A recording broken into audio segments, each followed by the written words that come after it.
We're coming up on 32 weeks until week 1 of the 2016 NFL season when the Seattle Seahawks will be once again back on track. And hey, if the Panthers win the Super Bowl, I think we might even see a Seahawks-Panthers week 1 Thursday matchup.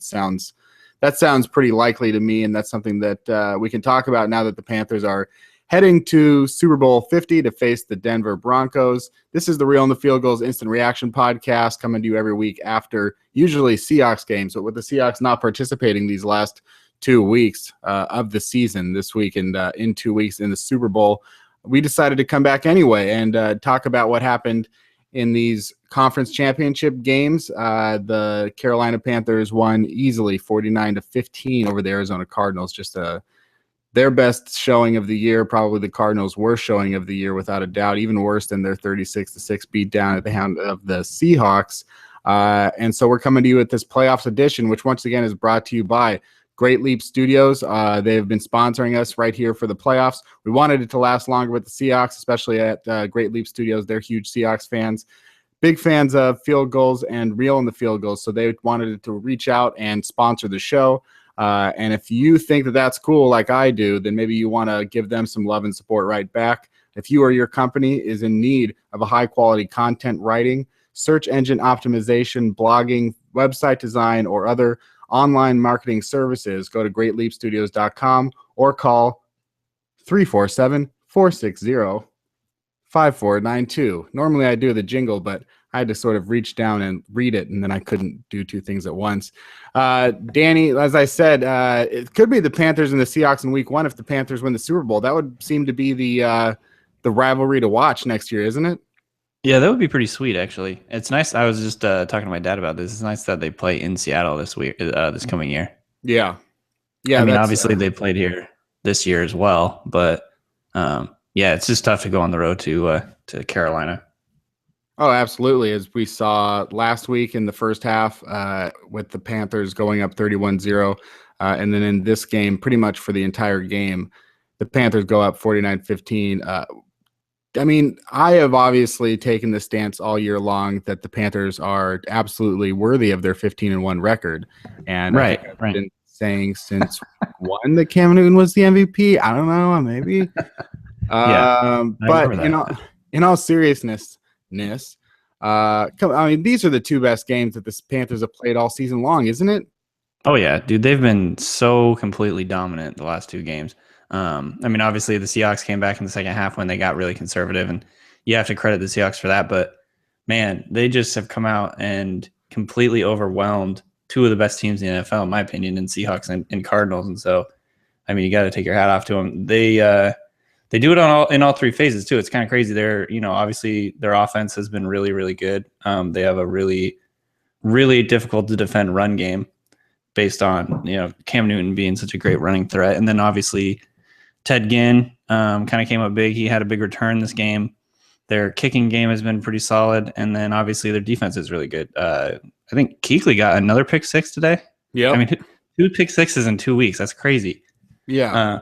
So I don't know. I mean, obviously their defense is really good. Thomas Davis broke his arm, but it sounds like he wants to still play in the Super Bowl. I don't know. I think the Super Bowl is really set up to be a really good game. Two really strong defenses, and it's going to be interesting to see what the Denver defense can do to Carolina, because I like that, because I really do think that that Denver has the best defense in the NFL. So if you're going to have a team play Cam Newton in that really crazy run offense, it should be Denver. It's going to be really fun. Yeah, I mean, this really is not Cam Newton versus Peyton Manning. I think that we're really coming down to is Cam Newton versus the Denver defense. We already know that Carolina should shut down Peyton Manning.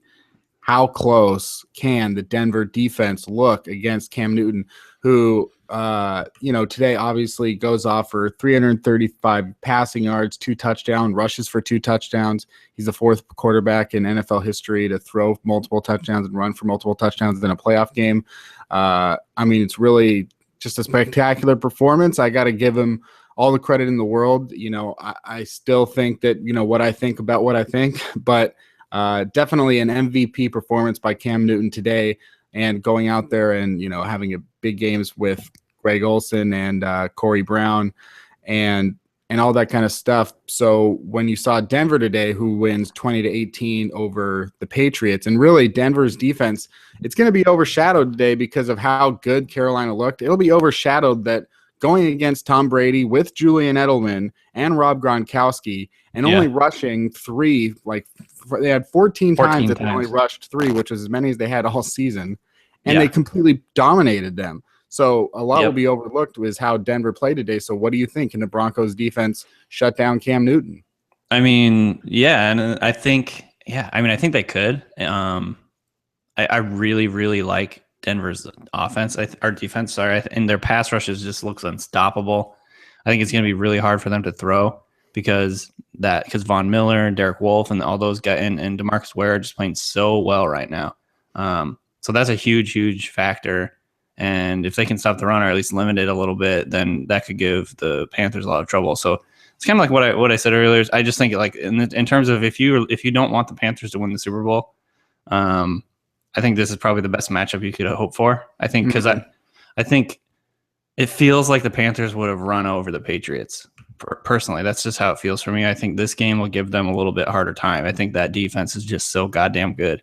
So it's a really exciting matchup. Well, me and you were both half right when we predicted our Super Bowl winner, our Super Bowl appearances. I picked the Broncos, and you picked the Panthers, and then we went the opposite on the other picks. And I really think that I was not surprised at all the way Denver's defense played. It's so good, but they're like more of like maybe, it's just they're more of like the classic snuff you out, shut you down, make it difficult for you all day, and the Panthers maybe more of the flashy. Forced turnovers, big plays, having Luke Kuechly out there, having Thomas Davis, having Kurt Coleman, who comes in this year as a free agent, that nobody knows about. He has 7 picks on the year. He has 2 picks today. And then obviously Josh Norman is a shutdown corner. And then that's what they have versus this is the Denver team that we saw in the Super Bowl 2 years ago, that their defense was not that special.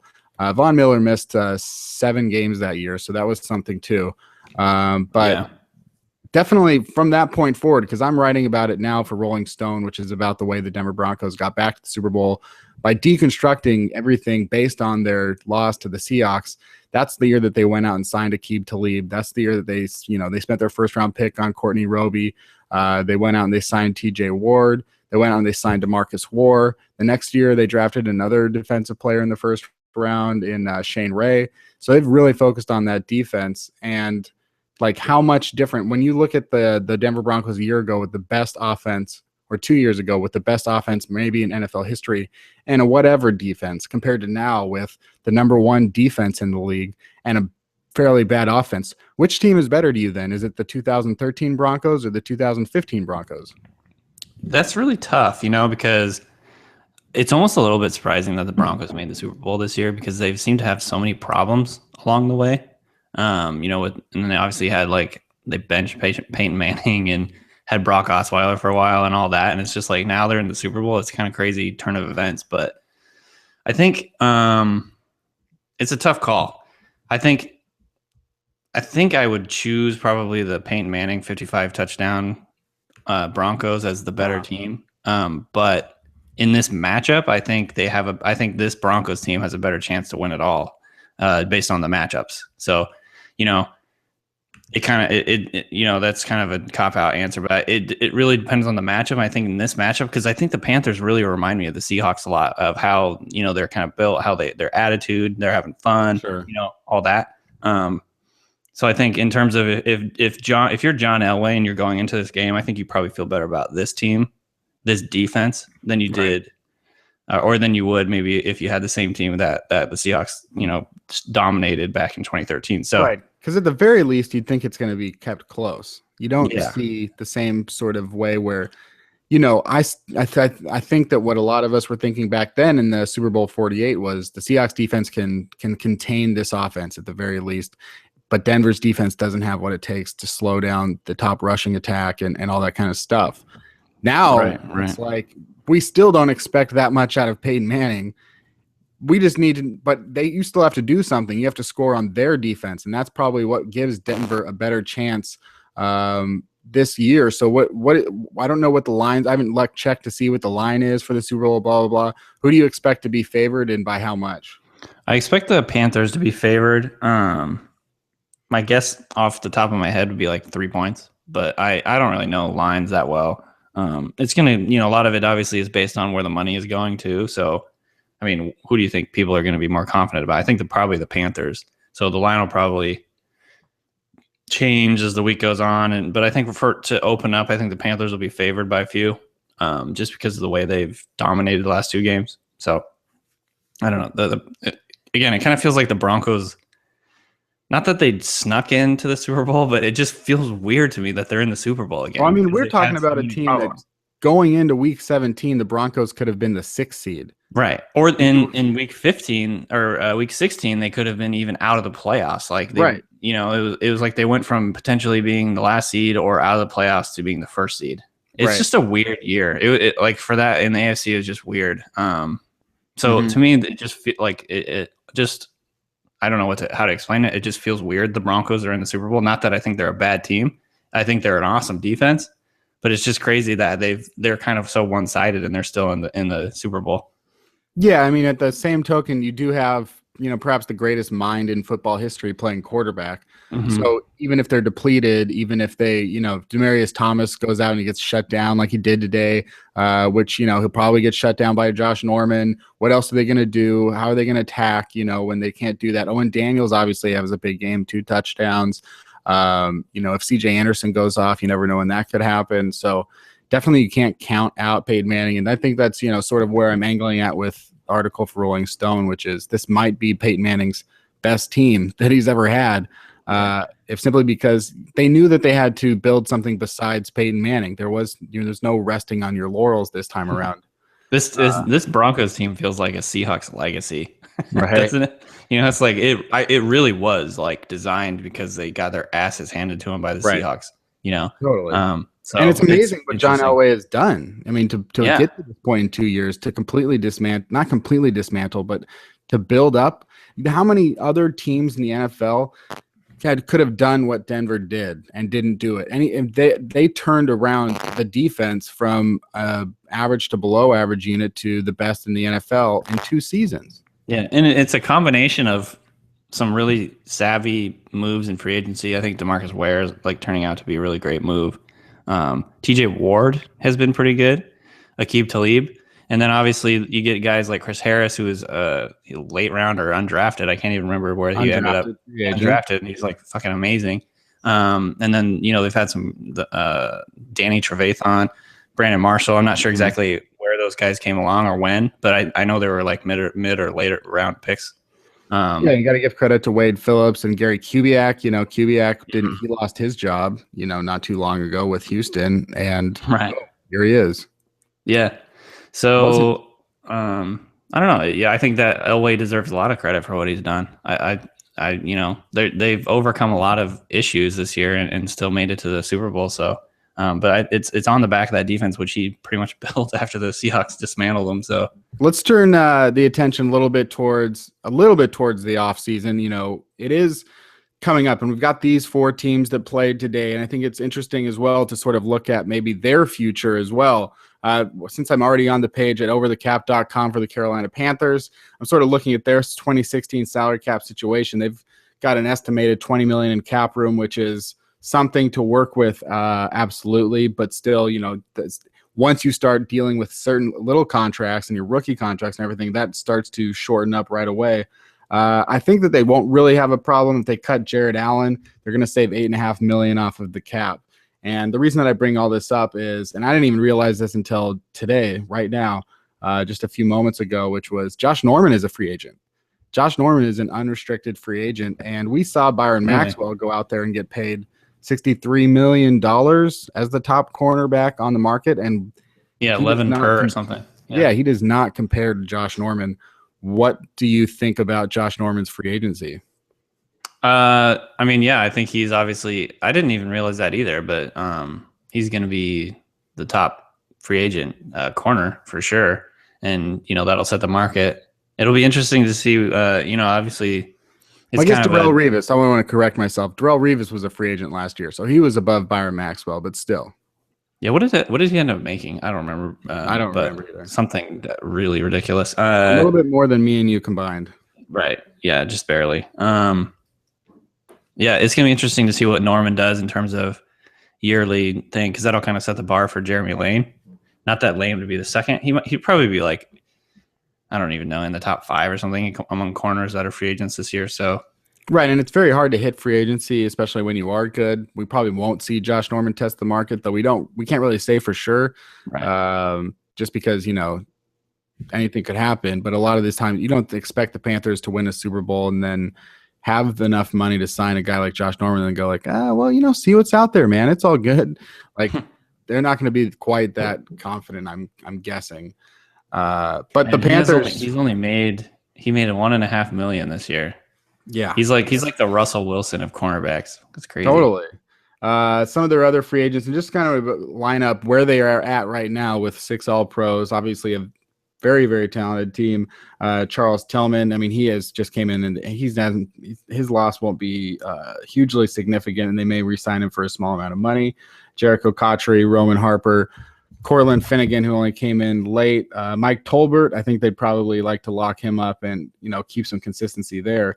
But other than that, it looks like as long as they re-sign Josh Norman, the Panthers will be right back at it. After seeing what you saw from them, they've won 23 of their last 25 games. I want to say they're only lost that. Something ridiculous like that. Yeah. So I mean, Seahawks, Panthers, 2016. Early thoughts do you have there? It's going to be the rivalry in the NFC, obviously. Yeah, they're going to be so good. Plus, they get Kelvin Benjamin back. And you potentially have Devin Funchess starting to emerge. He did pretty well in the second half of the season this year. So, yeah, I don't know if they continue on their trajectory, they're going to be the team to beat in the NFC for sure. I think that they kind of proved that over the second half of the year here, and obviously now they're going to go out and potentially win a Super Bowl. Again, they just feel like the Seahawks did a couple of years ago to me, and they have gotten a lot better offensive line than people thought they'd have too. So, things are just obviously looking really good for them. And, potentially it looks like they're going to have a lot of continuity in their coaching staff and everything too, which the Seahawks didn't have the benefit of that either.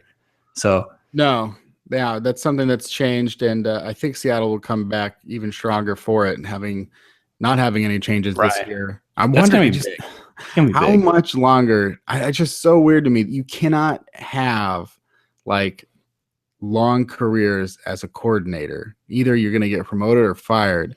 And it's just, what are we entering now with Darrell Bevell? He wasn't it was Jeremy Bates the first year, right? Yeah. So that's 2011 to going into 2015. So 5 seasons going into his 6th. I think he's probably one of the longest tenured offensive coordinators right now. He has to be. I mean, like I said, you either get fired or promoted for the most part. It's pretty hard to stay this long, but I think he's obviously. And the other thing I think that, other than the amount of people that hate him on any one given play, he's also one of the most successful. He's coordinating one of the most successful offenses in the NFL over the last 5 years.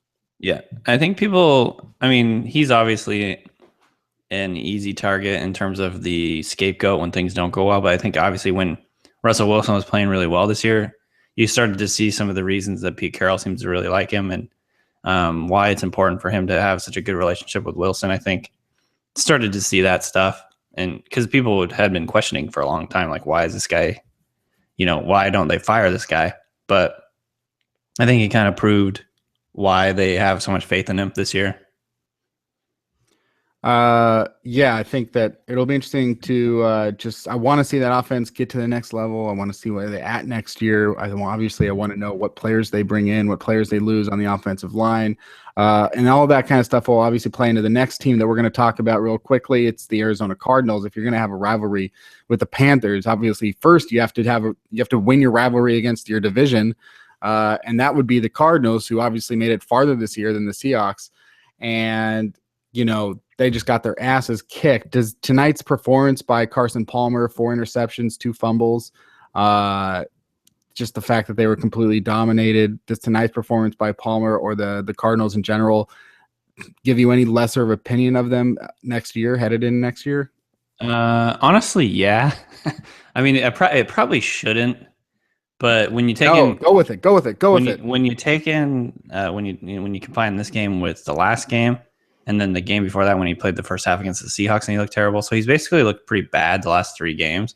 Right. You have to wonder like where his confidence will be next year, because he seems to me like he was playing this whole year like super fucking confident, like just balls to the wall, throwing it all over the place, really, really accurate. And then all of a sudden he kind of got like, for some reason he got, something in his head where he just started not seeing it. He was just making terrible decisions. And so you wonder if that'll kind of carry over to next year. And so a lot of people are already talking to the wrong wall. Yeah. I think he has like 6 interceptions and 2 lost fumbles in the last 2 games. So, I mean, it's not looking good for him in terms of the trajectory. But then again, that's just a 3-game sample size, so you never really know. But these are the times to step up. And I didn't necessarily believe that Cam Newton had what it took to step up and to go in and win a Super Bowl, to get the Super Bowl. And he went out there and he did it. And he had a huge game. Cam Newton's 26. Carson Palmer is 35 or something like that. There is not really going anywhere else up from here. And you can't really give him more to work with. And all credit to Carolina's defense. It's phenomenal. But definitely, I think that the Seahawks can have just as good of a defense. So if you can't beat the Panthers like that, and if you can only score 6 points on the Seahawks 2 weeks earlier, I don't necessarily believe that I have anything to worry about with Carson Palmer. They have the same amount of cap room estimated, $20 million cap. I don't know necessarily where they can cut room either. They've got Calais Campbell, but he's too, I think, important, right, still at this age to get let go of. Michael Floyd is an interesting one. I don't know necessarily how they feel about him. He's not a free agent. He's getting close, and he's $7 million against the cap. No, none of it guaranteed. It's I think it's the 5th year or something like that. Like Bruce Irvin. So they picked up his 5th-year option, unlike the Seahawks did with Irvin. But okay, gotcha. I don't know how sometimes with receivers, sometimes you get to this stage in a receiver's career where he can be nice and fine or good, and then it's like one of those surprise trades. I feel like if they're sitting there like $7 million for Michael Floyd, we got. Plus, they've got a couple other really good receivers. Yeah, I mean, I could see him being expendable, and you feeling like Jerron Brown and a rookie could do just as well. So I don't know if they might. That's my first. I'm going to be the first one to throw out maybe Michael Floyd. Well, what's going on with Fitz too? Because his contract's probably pretty big going forward. Well, remember they had to restructure him back when he wasn't as dominating as he was this year. So he's still set to make $15.8 million. But they can't save him, and they can't save any money by cutting him. And I think that'll go on for a couple more years at least. Sort of thing. Mm-hmm. Yeah, and so. That's sort of I don't think that they're in as great of a situation moving forward as the Seahawks are. I think you look at it. The one thing that they do have going for them maybe is that Darrell Washington did not play this year. He could be coming back. Who remembers Darrell Washington? Do you? Yeah, like he was really, really dominant for a long time before he did the whole he got suspended for a couple of different things. And is he even up for reinstatement yet? I don't know. Well, I mean, I assumed it was. I think he's getting it, so he got suspended for the season. So now that the season is over, I assume just like Josh Gordon, he will reapply. Kind of on the Josh Gordon track, yeah. Right, and Washington's deal was a lot less. I feel like it's just one of those things where when Gordon messes up or Justin Blackmon, like I remember what they do, but Darrell Washington, it's like I don't even know what he did, but he just gone. I think it was drug or alcohol related, though. Right. So he is, but he could be coming back potentially, and he was their best defensive player there. He was like all pro. Yeah. Yeah, insanely. They're not set to lose that much. Rashad Johnson is a good safety. Gerard Powers is a good corner. So those have been good role players. Dwight Freeney, at his age, I don't even know, he might be retiring anyway. Right. It still looks to me, I still feel that it would be Seahawks 1, Cardinals 2 in the NFC West. Would you agree or disagree? Yeah, I think so. The Rams are still the Rams, and then the 49ers, you don't know what you're going to get with them with Chip Kelly. Probably consider them, the cellar dwellers at this point. I'm excited for LA Rams, and that's something that it's crazy. You just forget about it. It's like when a loved one passes away. You might wake up in the morning thinking, "Oh, I can't wait to go talk to my loved one," and then realizing, "Oh, they're dead." God, that's macabre, but yeah. And that's sort of what it's like with the St. Louis Rams. And just wake up like, hey, we're going to play the St. Louis Rams next year. And then it's like, no, wait, they're dead. And now it's time to wake up. The good news is no more fucking games in Edward Jones Dome. Thank God. Right. So Place is the it's like worst. now that they're in LA and I live in LA, I get to wake up in the morning, roll over, and see my dead wife right there in my own bed, and hopefully make sweet love all over her. This is the worst metaphor. I'm excited for the LA Rams next year, and I don't necessarily think they're going to be a threat because, I mean, there was one thing I saw where maybe they just need a quarterback in the worst way. And if you're in a position where you need a quarterback in the worst way, that means that you've got only so many options to do it. This might be the year but you just can't usually find one that's all that good on the free agent market. You have to draft him.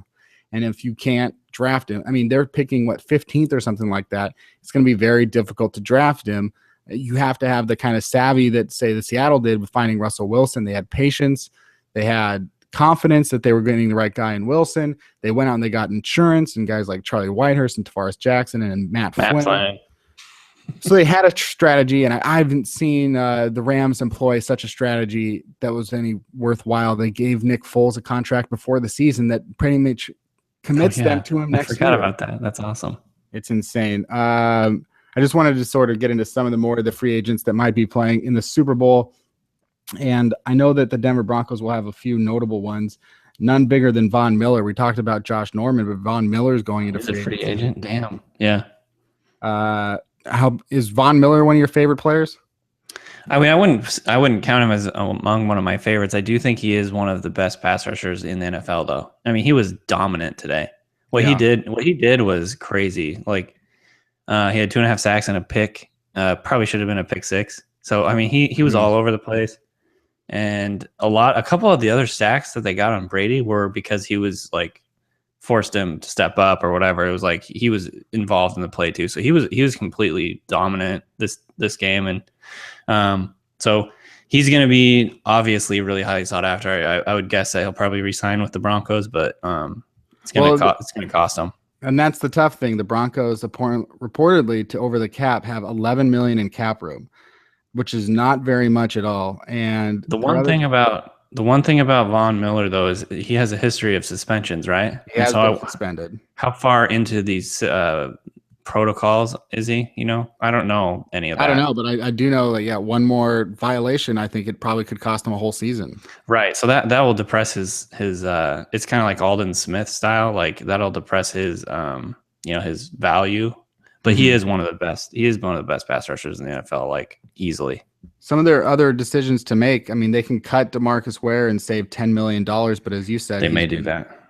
He's been a huge addition. He is a very old player. Ryan Clady, they could cut him and save $9 million. He's a huge injury history. It just re-signed Derek Wolfe, who had a huge game. Have you been watching Derek Wolfe? What are your thoughts on him? I haven't been watching him closely this year, but I was watching him today a lot, and man, he was playing really, really well too. He was that guy that severely injured his neck playing the Seahawks a while ago. I don't know if you remember that, but he's been really, really good. So yeah, they've just got so many. They have such a freaking good defensive line. It's crazy. Malik Jackson's really good too. Yeah. So just to go over some more, Evan Mathis, who obviously the Seahawks flirted with when he became a free agent last year. Surprisingly, he's going to be a free agent again. Do you think that you expect the Seahawks to toy with guards and centers and tackles? I mean, yeah, but not him. Depends on their own, but yeah, probably not Mathis, considering they didn't this year either. Yeah, according to Mathis. Tyler Columbus, he was on the Seahawks, right? Oh yeah, I remember him. Is he he's on the Broncos now? Yeah. I thought he was on Washington, but I guess he's on Denver. No, I can't imagine why anyone would let go of Tyler Columbus more than once. But right. Brock Osweiler. I mean, Brock Osweiler is going to be one of the most fascinating cases. What is Peyton? We have no idea what Peyton Manning is going to do. He said earlier in the year that he doesn't want to retire. And I mean, if he wins the Super Bowl, is that his best chance to get out? You know? I mean, you would think at that point, if he kind of rides this into the sunset, like it would be a good way to go. Especially considering like he did get benched this year and really, really struggled. If he went out kind of playing pretty well, cements his legacy, a second Super Bowl victory. Like, Yeah. I mean, but I don't know. It's up to him. I mean, he's still doing commercials all the time. Maybe he wants to just make more Well, I money. think I should get some say in it. Me and you should get some say in what Peyton Manning does. It's not all up to him. What if he loses? Then what? If Peyton Manning loses, it's going to be tough for him to walk away, I think. But at the same time, he does realize that he doesn't have a lot going on right now. You think? Okay, here's a question. If he gets, I don't know what his deal is status wise, free agents, but if he gets released, like, would anyone want him? Yeah, I mean, it's an ugly situation. We haven't seen a lot of we've seen quarterbacks of Manning's caliber hit that wall and not be fun to watch anymore, and then go to another team and sort of suck it up for a year or whatever. But Manning is also, he seems to be a very humble guy. I mean, he knows how good he is, but when he was benched for Brock Osweiler, he didn't complain about it. When he came back in place of Osweiler and people were like, you did it, you're going to the playoffs again. It's like, I'm not doing shit, but these fucking defenses doing great. Right.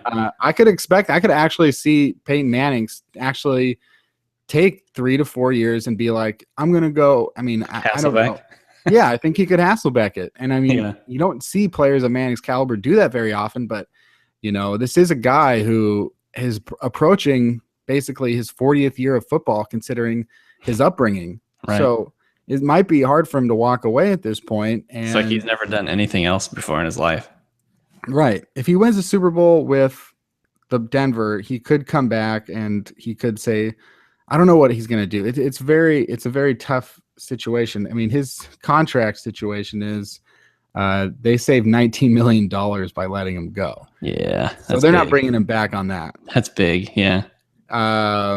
I think that they would probably on all parties, but at the same time, yeah. I mean, when you look at Manning, would he go to, I don't know how weird this is, would he go to the Colts and be like, I want to be Andrew Luck's backup and I want to just I hope not. How strange would that be? That would be really weird.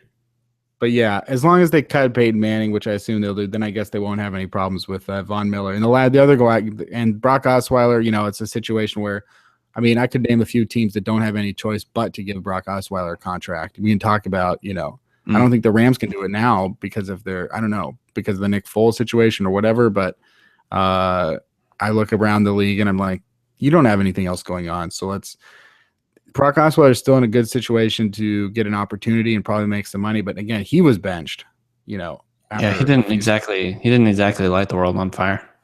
And Danny Trevathan, also an unrestricted free agent. And I know you mentioned him earlier. He's a guy that you like. I mean, yeah, he's a good linebacker. I don't know if he's going to get top dollar or whatever, but I think he'll find interest on the open market. Yeah, I mean, they've got a lot of guys that are just like really good football players. It seems like it's like kind of a cliche, but I mean, you have to when your defense is that good, you can't have like a lot of weak links, and that just tells you how good. Right. I mean, it's like we were talking about Malcolm Smith on the podcast last week, where it's like we see Malcolm Smith play every week, and we're like, this guy's been a really good role player. He's been a good backup. When he needed to fill in as a starter, he's been pretty good. He was the Super Bowl MVP, and he was like the 13th best player on the defense. And if that, exactly. And he goes to Oakland, and he's one of their top 3 players, I think, right now on their defense. Obviously, crazy. Yeah, Khalil Mack is up number 1, and they've got a couple other guys, but that's how important Smith became. And I could see a guy these other guys that are sitting around like Malik Jackson or Danny Trevathan could become huge players elsewhere. And how they keep that band together is really going to matter. It's really going to pay off in a big way. I want to give a few shout outs to our Patreon donors. You're here. And we have a lot. So that's how it's taking a minute to do it all. But I know last week we left off on Spencer Vale, and this week we're picking it up on Martin Peterson with a D, who pledges $5. I'm pretty sure I've seen Martin on Twitter. Yeah, I recognize that name, yeah. We recognize these names. Hey, we're out there, and we're paying attention. May not reply to everything, but we're looking. Yeah, we try. Lawrence Cushman pledges $5. Now, Cushman, Danny, do you think that could be like a marijuana 420 reference? Sounds like it for sure. Yeah. Well, it's not because it's Cushman with a C. I'm pretty sure Oh. Cush is with a K. Yeah. That's I just a exposed felony. Danny as a 420 pothead. I just got weed on the brain. We want to say thank you to our Patreon donors. This is through Patreon. You send us the money. These microphones that we're talking to in right now, those were helped out with our Patreon donors as well as our sponsorships. The Greek pledges $5. Michael Gonzalez, you pledged $5. David RM, thank you for your pledge of $5. Woo. And I want to thank you to Isaac Wastman. You pledged $5. I recognize you. Yeah, I talked to him. Mommy Unit, $5. Oh, Mommy Unit is the best. She also got us into training camp a couple times, so shout out for that. Yeah, at Mommy Unit. I follow her. Danny follows her. Everybody knows Mommy Unit. So thank you for your $5 pledge. And the last one that I'm going to do today, I'm going to end it out on a 10. Thank you, Matthew J. Fish, for pledging $10. That's Matthew J. Fish. Want to thank everybody for helping out the podcast. It's huge. Seriously, thank you. That's really, I mean, we're so excited about it because I mean, just like getting these microphones that we've been totally nerding out and geeking out about how different it sounds, how much better it sounds. So, right. We've had issues with some other stuff too. So we're going to upgrade soon on that. And it's just going to make it so much better and so much easier for us to, have good recording and have good sound. And then obviously it'll help us get more guests and things like that. So thanks again. Yeah. And, I feel like, and we're even doing our best to give you an episode here on the instant reaction with the after the conference championship when there's not as much to talk about, perhaps from a Seahawks perspective, but we're trying and we're almost getting there. I think we've talked a lot about some of these other guys. Finally, let's talk a little bit about the Patriots. The Patriots were not a team that a lot of Seahawks fans wanted to see go back to the Super Bowl. Yeah, the rally call was anyone but the Patriots, pretty much. Right. So it's 20-18. The Patriots, they get their touchdown. They need a 2-point conversion, and Tom Brady throws an interception at I guess it was technically the 2-yard line, the 1 yard line. Well, isn't the 2-point moved up to the 1 yard line this year? I can't even remember. I should know this, but I think it's the 2. Yeah, so he throws an interception that ends their season. How does that sound? How do you feel about the Patriots right now? I mean, they still managed to once again get to the conference championship game. They're relentless every year. Tom Brady, he has looked bad today. I think saw him throw some worst passes. Well, that's what makes me feel so good about Denver is Brady looked pretty bad. Which I think it was more on how Denver played more so that they really got in his head. The hell out of him. He got hit 20 times. Which hadn't happened to any quarterback of any team all season. Wow. That's insane. Yeah, that is insane to do that to Tom Brady in the AFC Championship. He passes the ball fast, too. Like, he gets the ball out quickly. Right. Like, hitting him 20 times is, legit. So, again, that's kind of why I feel so good about I think that people should have plenty of confidence in Denver's ability to stop Carolina. They have a great defense. It's really going to be if the Panthers put up 25 points this week, I think or next in the Super Bowl, if they put up 25, 26 points, it'll be phenomenal. I think the way that Denver's defense is playing right now, they're going to really have to, I think, obviously they're going to have to, hopefully the Panthers are going to have to get another one of those pick sixes or something, I think, on their defense to put the edge in their favor. Tom Brady, I don't know how the Patriots keep getting away with it. He's got a cap number of $15 million. I mean, they rarely ever pay him anything. They've just managed to be so good about the way that they pay Tom Brady and how smart they are about doing that. I don't know exactly what players that they could lose, but they've got $4 million in cap room, so they don't have a lot of wiggle room, even less than the other teams. And I'm just sort of scouring LeGarrette Blount. I don't know. That's not a big priority. And there isn't a whole lot going on as far as you're going to pretty much see the same Patriots team. The only thing that I am seeing is Julian Edelman is exclusive rights free agent. So that doesn't mean anything. He'll be back. It doesn't mean anything. They're going to bring him back. So the Patriots that you saw this year, the Patriots that you saw today, I guess, what else to say? I mean, they're probably going to go 12-4 next year, win the AFC East. Again, yeah. At least get to the conference championship, right? Yeah. Probably. Okay. Wasn't that 5 in a row already? That was I five think in a they have row. five AFC championship games in a row. I don't see why Yeah, they won't go again. right. Plus, Why they'll have, not? they had a lot of injuries this year too, and they still did that. So, Do you have any team like besides Denver, besides New England, when you look around the AFC, do you have a favorite team? The way that you see them lining up from the AFC next year, maybe like maybe a more low key team. the Chiefs potentially. Uh-huh. But they kind of it depends on what they do. I think they've got a couple of big time free agents that they got to take care of. But they looked really, really good in the second half of the year.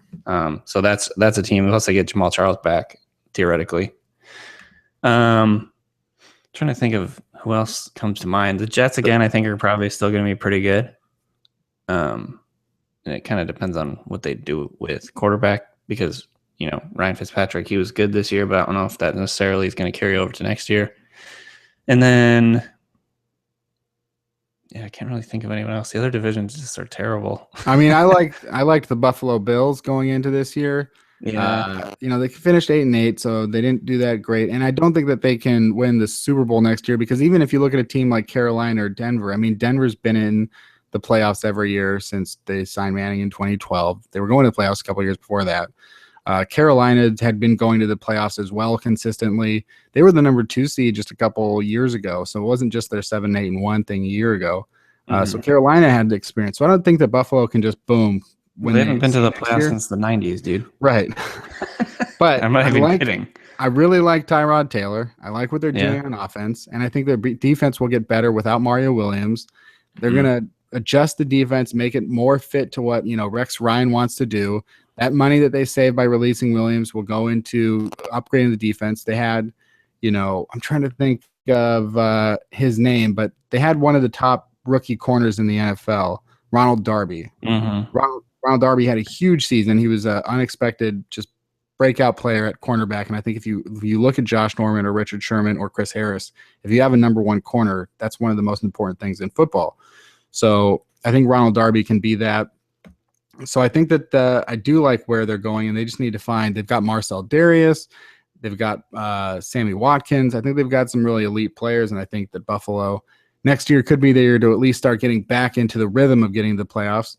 The Chiefs, obviously, they've been to the playoffs in 2 of the last 3 years. They're really hot this year in the second half. The Oakland Raiders, I mean, Derek Carr is a Pro Bowl quarterback. Khalil Mack is a great, an elite defensive player. And I think they might be in a position to get better. As far as, again, winning the Super Bowl, I think the only other teams that are really out there right now would maybe be the Cincinnati Bengals and how they kind of got shafted once again this year and having that injury at the wrong time. What about the Bengals as AFC champions? Yeah, the Bengals, obviously, I kind of forgot about the AFC North. But yeah, the Bengals and Steelers, and even I think the Ravens will probably be better than they were this year. They had a ton of really key injuries. So I think, again, the AFC North is always kind of contenders for one of the best teams in the AFC. So I would put those 3 teams in there, actually. Yeah, and in the NFC, we've talked about the Seahawks, the Cardinals, and the Panthers. I don't know. How do you feel about, say, the Redskins or the Vikings or the Falcons going into next year? Yeah, I'm not super confident in any of those 3. I think maybe the Vikings more than the other 2. Yeah, I don't know. The Falcons just took a nosedive, obviously, in the second half of the year. I think the Lions could be better than they were this year. Yeah. They actually finished 7-9, which is kind of crazy because I think they were like 1-7. Yeah, that's insane. Yeah, and they should have beaten the Packers as well. Right. So they should have finished 8-8. Yeah, they would have been 7-1 in the second half. Matthew Stafford's last 10 games or something like that, he had a passer rating of like 115. So I think Matthew Stafford might have had the breakout season of a quarterback nobody noticed. Jim Bob Cooter. Yeah. Jim Bob Coots. And I don't hopefully Megatron doesn't retire. Yeah, I mean, obviously that'll have an effect, but at the same time, with the amount of money they pay him, who knows? They might get better. They could stand to improve their defense. And I mean, I just didn't even include the Packers because I think the Packers will always be there. They get Jordy Nelson back, and I'm sure they'll be fine. Yeah. And that could be the team that sort of changes things up again. But I have a hard time not imagining the same 3 at the top of the NFC next year that we saw this year. I think you could put the Cowboys in there. If they get Romo back, I think they'll be a lot better. I mean, I guess. Do you think that Tony Romo is better than Matt Castle? Yes, I do. Then I guess, yeah, they probably will be better. But Tony Romo also has to stay healthy. So, True. that's not something that he's. Well, I I'm mean, not saying I think they're a favorite. I just think they'll probably no, be yeah, back. you do make a good point. I mean, 4-12, they could definitely go right back to 12-4 next year. They played the Seahawks well again. They beat them last year. They played them well again this year. I can't really, it is they're definitely sitting there in the weeds, and I don't know. I'm kind of curious to see what the Eagles will do with all of Chip Kelly's players now that Chip Kelly's not there anymore. So yeah, that'll be interesting. Philly's an interesting one to watch. But speaking of interesting things to watch, this was an interesting thing for you to listen to. This was the Real and the Field Goals Instant Reaction podcast without a Seahawks game to talk about this coming week. If you come back on Thursday, we're going to try and get that Davis Sue interview on the mic this time around so we can talk about the Seahawks cap situation, players that are on the go, or perhaps how much cap they could have for free agents and whatnot, plus, what things are like exclusive rights free agent and that kind of stuff. Davis has his all spreadsheets out ahead of time, probably more so than John Schneider even does. So you can follow Field Goals on Twitter at Field Goals, me at Kenneth Arthur S. Go to fieldgoals.com. Check out the Twitter feeds tomorrow's for, my article on Rolling Stone. I got one going up on sportsonearth.com. So we'll have more stuff coming up on Field Goals this week. And we want to once again thank our Patreon donors. So you can submit any sort of donation, even $1 or $2 through Patreon, and that'll come through. It's a monthly account, so that'll come through, and you'll help us upgrade the podcast for 2016 and make it even better. And, we'll have more shows. Check out 3000 NFL Mock Draft with me and Rob Staten, where we'll be talking about the Seahawks draft. And we want to thank Great Leap Studios for sponsoring the show once again throughout the playoffs. That's greatleapstudios.com for, all of your marketing and search engine optimization and web content writing. Greatleapstudios.com will take care of that. And they're a huge fan of Field Goals and Real the Field Goals, so we're a fan of them, and we want you to go over there to greatleapstudios.com and check it out, and you can talk about the Seahawks with Micah and all that good stuff. So yeah. And want to thank you guys for these awesome new mics that have already been the first step towards improving the podcast. And I want to say I saw a movie. That's right. So one last thing to sneak in on Real and the Film Goals. I saw Dirty Grandpa. Oh yeah. Me and my friend are like, let's go see Dirty Grandpa. And it was this Friday night. So it's like I hadn't checked any of the reviews. I was like, let's go see Dirty Grandpa. Maybe it's funny. I don't know. And we're like, yeah, okay. And our first expectation is let's go see it because maybe it's funny. Then the next morning I check on Rotten Tomatoes and it's 6%. Ooh. That's brutal. That's brutal. I mean, bad on Rotten Tomatoes is 30%. If you get at 30%, you're like, oh God, that really bombed. 6% and stuff like that is almost unheard of, especially for a wide release. And wow. It has Robert De Niro in it. What did you think it sucked? So, at that stage, my excitement level from the night before when I thought maybe it'll be good went from like a 4 to a 10. When I found out that it was that bad, I was so excited. And I can honestly say, going into it with that low of expectations, it was worse than I thought. It is an embarrassment. It was an embarrassment to Robert De Niro. It tarnished his career. I don't know how I can ever watch Aubrey Plaza the same way again. Oh no. There was really embarrassing stuff going on between Zac Efron and the love interest. It was just really, really, really embarrassing. Right. And at the same time, kind of curious. I don't know. I might watch it again pretty soon.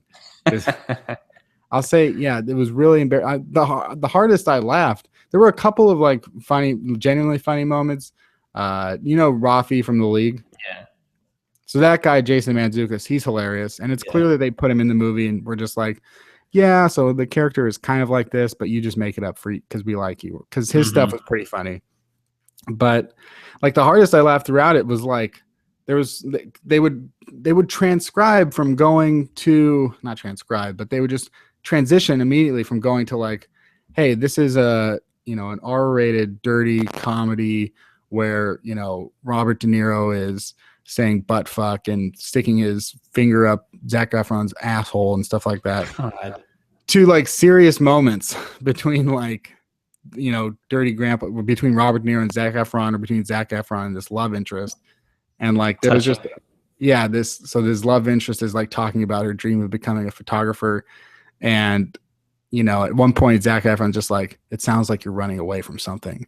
And I'm like, that made me, I just genuinely like burst out with laughter, because I was like, what the fuck do you think you are? That is the most cliche line ever, for one. And number two, you're actually trying to use it seriously in the middle of this movie called Dirty Grandpa. It was so insanely bad that I seriously 6%. could not believe what I had just seen and that had gotten out there. I like it. Do you think that you're more or less likely to watch it? No, honestly, I probably won't ever watch it. That's fair, because you still haven't seen the other guys. Netflix, then maybe I'll give it a try. Yeah, it does seem Netflix-ish. I mean, I started to watch that Adam Sandler movie on Netflix that everyone says is awful, just out of curiosity for its awfulness, and I like turned it off after like 20 minutes. Oh, The Ridiculous Six was... Yeah, which is the all-time most watched film on Netflix. I thought that it was fairly nice. I mean, it was not... to me, it was inoffensive. It was sort of just like, oh, there's some good little Adam Sandler jokes. Compared to like a lot of his most recent work, which is just abysmal, I thought that The Ridiculous Six was decent. And okay, that's where I would leave it. But yeah, I could see watching 15 minutes of it and turning it off for sure. Yeah. I went and saw a movie. What'd you see? I went and saw Star Wars. Finally. Uh-oh. Okay, so we are officially in the club of the other, billion Everyone people that have seen Star Wars The Force Awakens. Yep. Thumbs up, thumbs down? I mean, overall, it was a thumbs up for me. I think there was a couple things that was a little disappointing, but overall, I really enjoyed it. I went to see the 3D one, which is really cool. I thought they did a good job with the 3D. Yeah, I saw it in 3D. The action scenes were cool. I mean, how did you feel about? I can't remember all their names. I'm not at that level. Yeah. How did you feel about Adam Driver, the main bad guy? I thought he was fine. I like him. I know that was a kind of a controversial choice for him to go with him. I liked him. I didn't mind it. Better than what's his face, the Anakin Skywalker guy. Right, Hayden Christensen. Yeah, Christian Haydenson. And how did you feel about Kylo Ren, the girl? Kylo Ren is Adam Driver. My bad. The girl, her name is Rey. Right. Well, that's bullshit of that. I think she was good. I think she was really good. She probably stole the show. I have a character named Rey and Ren. Yeah. And then I would say the guy, Finn, I thought he did a good job. Yeah. He was in a movie called Attack the Block. Have you ever heard of that? Mm-mm. It's a good English guy? It's he's a British guy, and it's a good British movie about aliens that come down and invade like a modern city, basically somewhere, I don't know, in London, and this gang member, it's like a small gang of friends that sort of attack the aliens that are attacking the block, I guess. Okay. It's pretty good. Attack the Block. Cool. What did you think of BB-8? Oh, I mean, awesome. He was great. And there was the C3PO, and then R2D2 made some cameos, and so that was great. Chewie was awesome. Obviously, Han Solo was great. Yeah, it was just great to see the Millennium Falcon again. For sure. What else?